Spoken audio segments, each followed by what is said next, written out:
So the autumn party conference season is over and government is now getting back into full swing after the summer break. So what's been happening in schools policy over the past few months, and what do you need to know about the changes that lie ahead?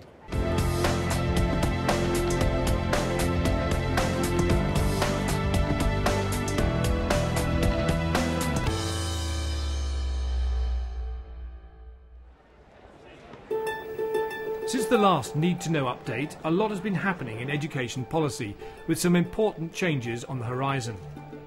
The NAHT called off their boycott of SATs next year after ministers offered a review addressing their concerns. The government announced plans for an English baccalaureate for pupils achieving 5 good GCSEs, including English, maths, a science, a language and a humanity. And there's to be a review of special educational needs with a green paper before Christmas. Still further changes lie ahead for Ofsted, school discipline and pensions. So what's the thinking that lies behind all these changes that are coming out of the coalition government? Well, I've come to the Conservative Party conference here in Birmingham to try to dig down into the political philosophy that is shaping education policy. The party conference was the first chance for the grassroots activists, lobbyists and local councillors to get together since the general election to talk policy and politics with the party's leadership and MPs. One phrase that's much discussed in education policy circles, and especially here at the Conservative Party conference, is supply-side revolution. Some people describe this as a supply-side revolution. What does that mean in schools terms? Well, it does mean that where you've had a monolithic local authority provision of state schools and that provision hasn't been very good, that you want to allow parents or teachers or other innovators, not profit-making firms, but charities and others to come in and set up schools. The supply-side revolution is the idea that parental choice, the competition between schools, will be a driver of standards for schools across the board. So the idea being here, if you set up loads of new schools across the country and then let them compete with one another to attract pupils through their doors, the ones that don't do that will essentially lose their pupils, lose their funding and presumably end up closing down. The government is publishing a white paper in the late autumn of 2010, setting out its vision for education. But of course, this isn't just a Conservative government, it's a coalition with the Liberal Democrats. The Liberal Democrats held their conference a couple of weeks earlier than the Conservatives. And although there was a lot of support for the coalition government, not everything went to plan. The real solution is, and always has been, making state schools better for every child. It doesn't mean the end of local authority control. Academies and free schools are incompatible with the basic principles of Liberal Democrat education policy. The party's conference rebelled against the leadership and voted overwhelmingly in favour of a motion that attacked free schools and academies. Although the government's policy will proceed, the motion means that the Liberal Democrats are now committed to lobbying against a key plank of government education policy. Peter Downs is the former head teacher who tabled the motion on academies. You talked in your motion about the basic principles of Liberal Democrat schools policy. What are they? Good schools for all, locally accountable to local authorities, and trying to achieve excellence and equity. We're not terribly keen on competition between schools. We believe that schools can improve their performance by collaborating, by working together, by sharing good practice, by improving teaching. So the idea of a supply-side revolution, of competition between providers, a market, if you like, that doesn't fit with Liberal Democrats. No, I think it's a fallacy that somehow the market will drive up standards.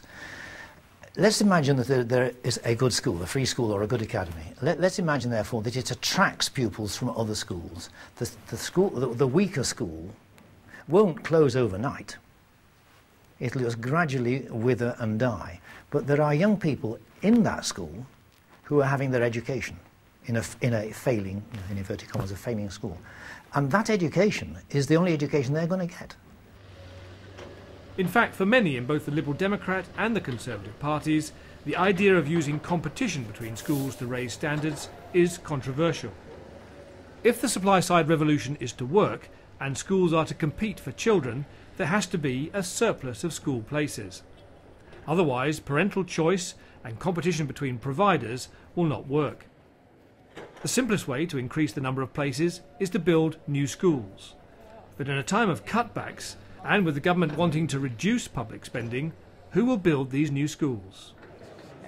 Parental choice is sort of a nice slogan, but if you can't actually send your child to the school you want to send them to, then that doesn't act as a lever to drive up standards. So I do think we need to see a real revolution with a whole load of new surplus places in good schools opening up if we're going to see those market forces taking effect to raise standards. But with a comprehensive spending review coming up, a real tightening of spending, can the government afford to have those surplus places? It's a difficult question, and certainly the government wants to see loads of new schools set up. There obviously isn't a lot of money to fund the capital costs of that, just to set up new buildings primarily.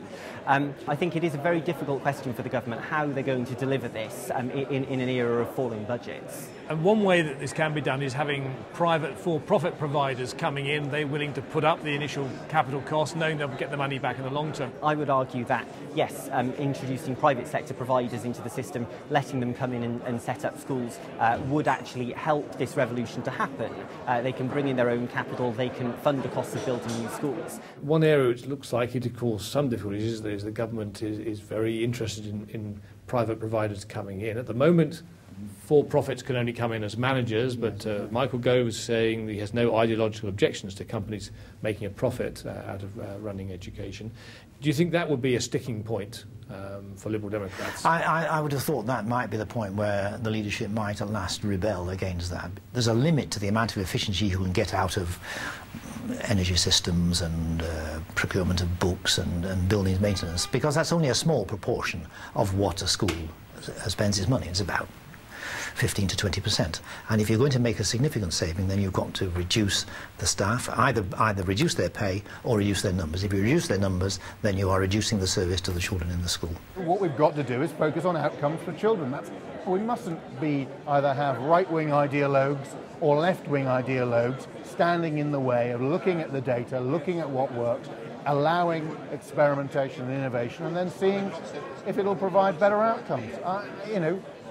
Should the government look at allowing profit-making companies to run schools? Well, absolutely they should, if there is evidence that that will improve outcomes for children, and particularly the poorest. If there isn't that evidence, if it's just some frothing-mouthed, supply-side, gleaming-eyed person with a fond memory of the 1980s thinking that they can do the same for schools and there isn't evidence to back it up, then that shouldn't be followed.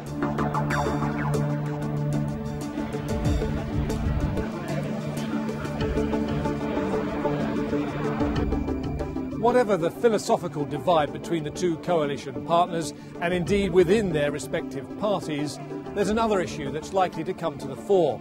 That's because the government will soon be publishing its comprehensive spending review, which will detail exactly where the axe will fall on education spending. So it could well be that it'll be money rather than ideas that will really shape the direction of education policy over the next 5 years. One policy that's already proceeding at full pace is the government's plans for academies. In the next Need to Know, I visit one of the outstanding schools that made the change and revisit one head teacher who's still trying to choose which way to go.